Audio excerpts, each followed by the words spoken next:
Tempono so no so ye George Walker Bush ni ade kwakọhwe ene ensuo ye yire dia faso ni nyina no ya bọ ne bede ya yede ebramo agokansie wom ene gidie mu nsam so ebrason ye wo so tena se na nwumre no nsiampa mu kase se Adom TV kase no nyabre na wo so hwe bi ne hunu die etue mu ene dei enwumre mi din e de afia mankwa tamaklu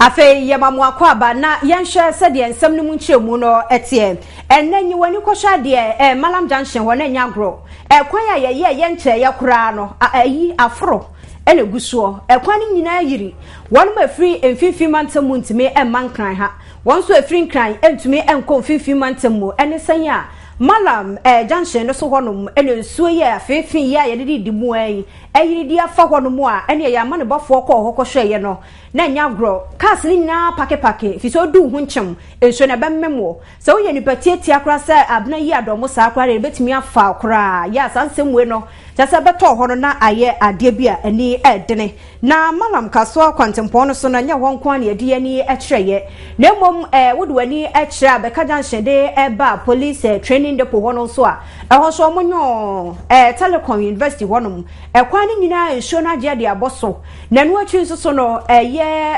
posifo bia wom tetetie wo hwe won mo kwan no so won so kwan ye ngu su ko tade anwa akokọ ibi na wo so enti sori ato se ye kokọhwe eho nyina ye kọ atwe anwa ni nyina de aba begu kwa mu a enne jese wo a wodi wani efa mro no ama bobo so edie na jese ha dwene na ama ahyenka mu kura no na ye dene eni ade ya Malam hotitu eho no mo na etwague na sadie ye ne ensuo echa poaso kire anase bia ya hyeda pa twabura ede ato ho no sa na etie nam so nti Adom Kasee ye bopini ho no mo ekoye sadie na eho ensem etie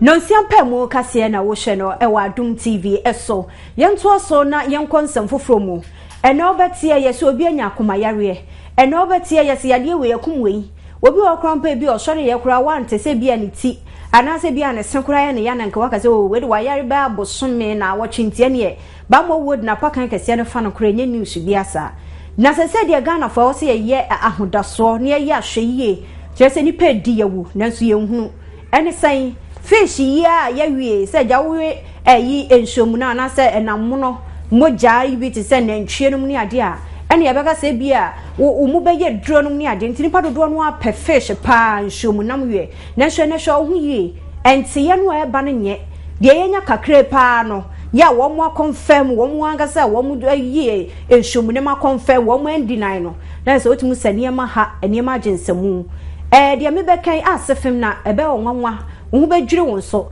se eduru ayede ehye bi obi a wawuo na beye na mu no empro kosi se busuafo ba be yi no eno na fish no a afarefo na kọ poso no o makoyie no wo mo de hye nam no se beye no so empro na eja yakoto ne yawe ya sansem wei ene de bebeto odwa no aya hodwiri nsem ama omafo dodo no a ebobo hu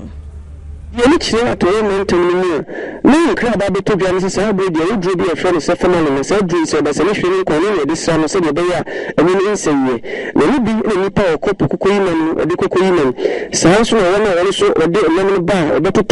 na de bedwa na so beto no so de di ndwuma na ni ena ponin pa wona chief fisherman eya Brazil eya to mentemu na na Adam abiafo dia to dwa se eya dia wona okopo kokoyi man na fe so mu to na no de di ndwuma na ya dia ehu pa and I'm so now for sure many Food and Drugs Authority and the other two guys as I about the two guys they should know from the Baya we power this side do this argument so and rather so many idea and ya dear yashe and I say wo chere say obi a o hye nam or they say duru be hye nam kwan hudo be ho bebre a yehwe say obi wo nam no mo person kura so a ofa so ye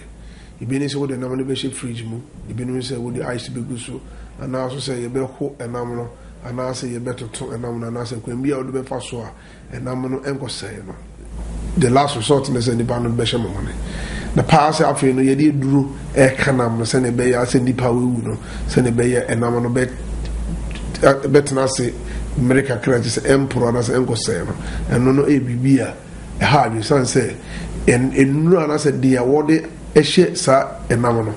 ehwehwemu e wo ho a yenye nim no se eye duro bi a se wudi ko woye mu a ema no eche edoso etumi de kokoramyade ebrɛw edura ebema nipa enya kokoramyade na frɛ no efrɛ no cancer no ebetumi aka no and se bibi wo hosade a na no se wo se ehwɛ kwan se edwuma ye di Food and Drugs Authority edwuma ye di bambo ye de bo ye ya ehun edwuma ye ni buta na se ye behwɛ se edua na ye di no ehote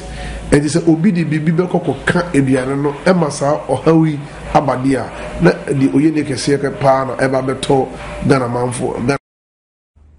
anti owura Kofi Esel ya wono na hwe nnuane ne ho ensam so e wo Food and Drugs Authority e na wote so wode ensam ne tu dwane na de ebusa ne se enti ede na mo ye de afa afarefo ye nei edura wo mo de hye fish no ye wie no eno ho asam enie yentoa no nsia empamu kase no eso e na yemfa nko eye ensam foforo emu a ene wa Health Training Institute mu ena yede ye no siampa mu kase no ekwa kopiem na ehono mo ensam a ye teba efri wo no enye kura ene manye ya wo mu kire se sukuu no fie ben watwinie ene yede ma wo mo dada no a wo mo da so timu ya de etwe wo mu yem kura ne se wo hwe sukuu no ene bebia wa pomde ayaresabia no ewo no a ebo ho anesa no amu no aduane a se agigu wo mu hwene mu ali nti ama de kire kura no ne ade no ade se ha wo no mo adwene a wo mo stress nke be ya aban ne mpanimfo titu wa kropon no mu mpanimfo enye bibi mfa mo a wo mo efi se ehwa ne yede etete asuafo se be ya omba be hwe ya pomden emu nsam wo se san se sukuu na yakokro wa bi ketuwa bi nti kura no obi wo ho no mu ana esafata se agi ne sukuu no mu nanso akwan ni ho esan se wo ba kura no aba bi obeda na didie mu ne ade kura na be bo achi bidine no wo mo pese wo mbete ansam nti esa na nipa no no mo awoni konsa no wokọ wo sre empanifo se bra no aso se wo se wo mo kire won kobadiem se be ye betumi aboa tete a kyerkyerefo ana se apomden adwumayefo dodo no a na mmerewai wo mo fi won mo so a wabeto aso aye adwumadene no siampa mu kase e na wo hwe Adom TV so ye twe ho abasisi a ne ato aso ye tono nsiampa mu kase no so a na ye kotan mansini mu wobono ne afomantem mu na ensoko to ne ye de nkase na kwakopie mu ento so suku ba ku bi wo ho ne won mu asem a wo ka nyina ne se saban na timi ayire no ho pa na se bia wo hye ntampeno mu ne ade emra wo ho ne betimi adwo ama emra no ne wadi ne se de etia na ne etano mo so wo se emra bitimi bo ho na tumi aboa afi se emabunu dodo no a wo mafa ne se eja bibia keke na mafo wo no maba we ye no no so ye bia ne a wo abasai kwabrane wan hye bi kura no ho mete na no na ensoko senior high school asuafo ne akyerkyerefo wo mo de etompanifo anim aban sese wotimi eyemra ahodo de a ene hye na tobacco ana se tanom enye emra tawe ya emabunu no titru won fa wo ho enhyemu bi se ye betumi aboa efise na asuafo dodo no a ebra so se bi owo sukuu dam suade no mo ye ne me se fata no kwabrane no otedua bi ho no otwene pu ha se wanya hwe yie se bi etire ne firi mu ba baka se bi a nkuti bo bi na se ntutuo no efiri mu na so na kwabrane anu mu a ye asuafo wo mo kire mu se ebra so se wo se mpanifo wo mo hyehye mra ye betumi aboa na etumi ade ye ni mu kan na feta no basa emebunonom ne be wi achi obi okra de hawa hodo de bre no wana pom di mu nsem no e betumi atwa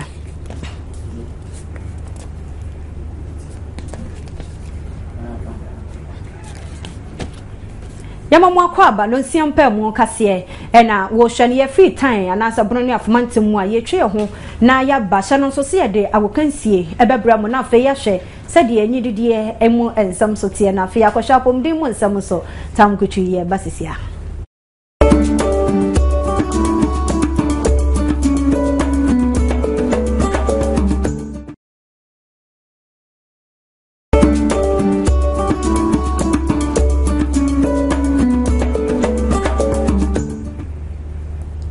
ye ba be hye se de na pomdin mu nsam no etie adwumakuo bi ada Roma ene wo mo be ye chidom ma brebia no so Adom Kasee apomden Kasee titru ye de ebramo da sebra heba okonongo one ne de sahat heba Mr. Aba eboa pa we yemunum ni ade wonum bia beboa twan yen sesi ya ne ya behwe ene apomden Kasee.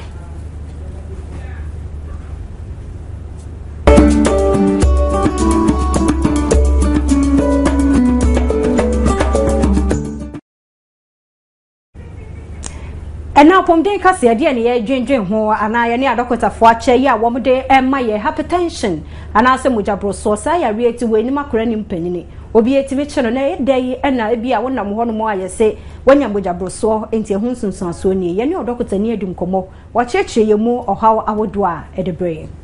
ye ka mojabro so asem ye ka spine efri mojabro so ya re kan hypertension eno se ye behwe ye nchini dimuye ye na ye pension no titru no mo on pension ye di tu aduanim e wo table so no ye bejai science nchini wo ho ise dos wo ye mu a ma ye nya hypertension exercise ye ka lifestyle enyama exercise ye behwe se ye be ye exercise ye betai ehwihwi ahwe ya pomuden ehwehwemu kire se anka nipa bia de and counting here 150 minutes every week. And I said, they be a 30 minutes within your exercise. And yet, kikiro, kakra say 190, and our boss keeping ye. And I say, which now for Kukwemika, and I say, which bicycle, and now swimming. And can they be out in here 30 minutes, sir? Nina, Ebwa, Emma, hypertension, intimate, and bowso. We did dear fruits, vegetables in Jabanum. Ye tidy san yemaya e see hypertension ya really hu ekwan na afensu ehia se ye tai ko hospital na ye kohwehwe ye mogem e beboaye na wonya hypertension nimpo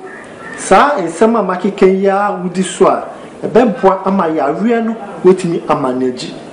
ha dream bebre se ye ma BP ndra BP die anu aduro ni hodoma ofa just etu ase etese malaria dabi nti ndro bi adebema no ndro no AC yare no kwan ama BP no ana hypertension or pressure no enkoso bebre embema wo haw to jai edro ne fa na just pressure ne besanje ne hu biom akosoro eno de o haw bebre ebebro ni esropa any stroke no nti ebesere se anka ye mamundra mu bedi so pepe epe opeso eyo say obi pinisi na fine two person je dro na atako hospital na no doctor etnasi na mundi hun kita ho na wo kwan a obeye no ama nti edibesi ase na ochna ya hwe topic foforo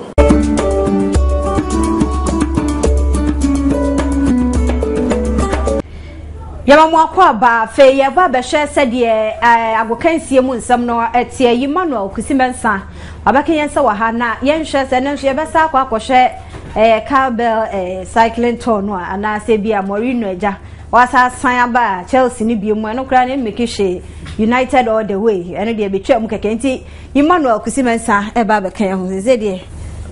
we're breaking the virginity.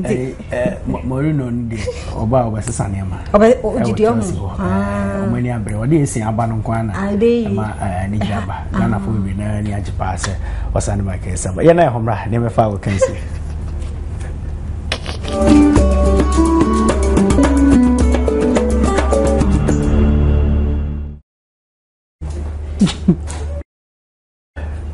Emakwa babiemu eba agokasi ejwade so Adom Kasee so na yedikan efri kumase asante kotoko aso abranti a osi akama Liberty Professionals na semu ne modimbo awabo ekọ animu yi pa efre no eye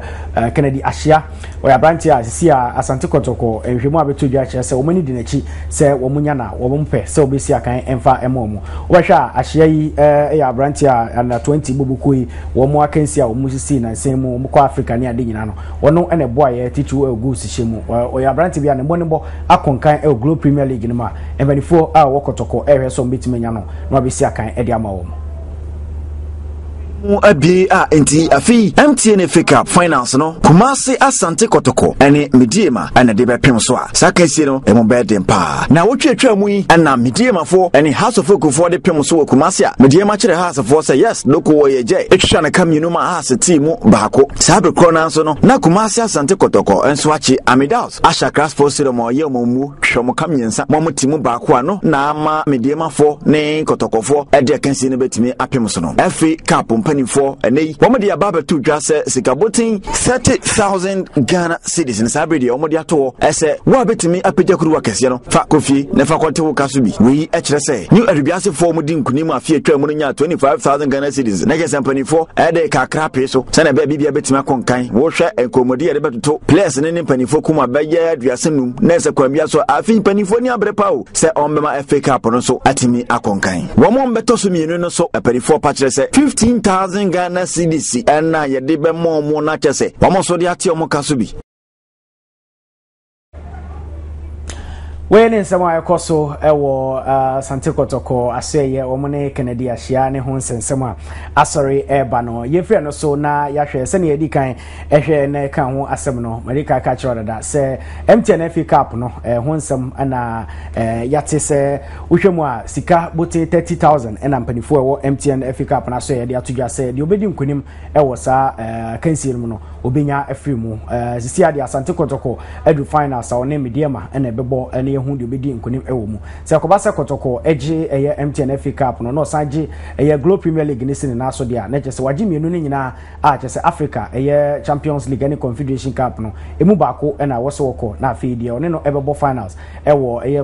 MTN FA Cup no ono so ato aso ekonanim ewo akansi a ebeko Confederation Cup no mti yehwe ni mu se de obedi nkonim no ebetime nya sia sikai na ono so de abo ne ho bra ewo akansi a wodo a wo mo esinum we na megina so de akansi aba awiye Popskini beto aso ede anije kase abro mede ni kusi mensa capito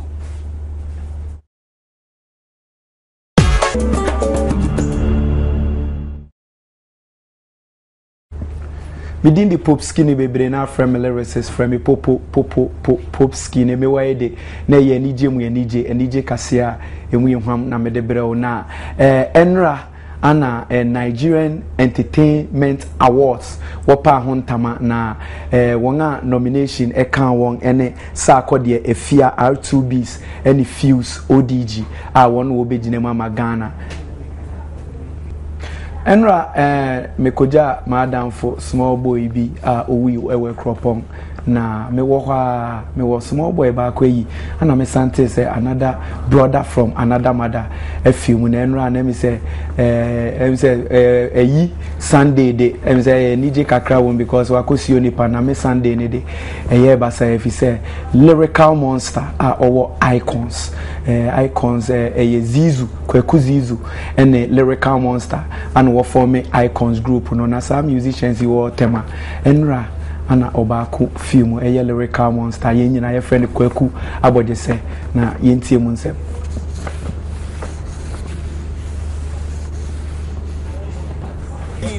may he so rest in peace yeni du so yenyina ye bekọ akọ jano na I was secret go misisi ameka say na within the Popskini bebre na family reses from Popskini anije kase na mede bre oba ene de mani enhede enye wonso raho afia ye abona fresh nzo nice boy oyare kakra na emizo ko we obi nim na she nyame nenim de na oba de mini shedani young boy ya fa nu si he na ni gidie de na so ni gidie fo nim ba ko afrim enti na yes na ha na brema kwan ene Adom TV kase no aha na yedimo esie afia mankwa tamaklo yadamu nyina se emamumo ene hye